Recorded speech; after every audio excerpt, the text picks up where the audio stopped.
והשבוע ניתן ביטוי ליחסים מיוחדים שנרקמו במהלך השנים האחרונות בין ישראל לבין המעצמה העולמית הודו, וביני לבין העומד בראשה, ראש הממשלה נרנדרה מודי.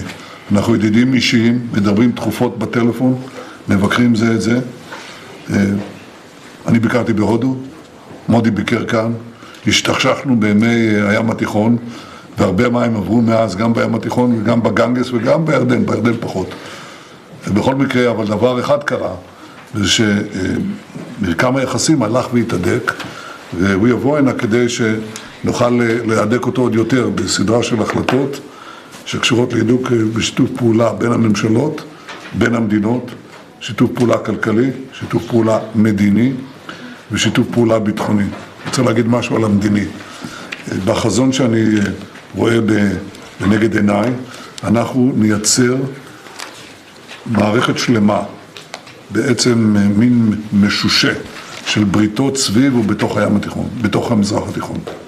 זה כולל את הודו, זה כולל מדינות ערביות, זה כולל גם את מדינות אפריקניות וגם מדינות בים התיכון, יוון, קפריסין וגם מדינות באסיה שלא אפרט כרגע. אני אציג את זה בצורה מסודרת.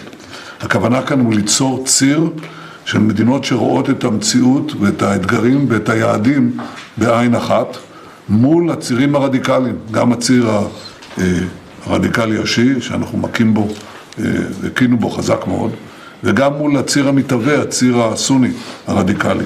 המדינות האלה כולן שותפות לתפיסה אחרת. והשיתוף פעולה בינינו יכול להניב פירות גדולים מאוד, וגם כמובן להבטיח את חוסננו ועתידנו.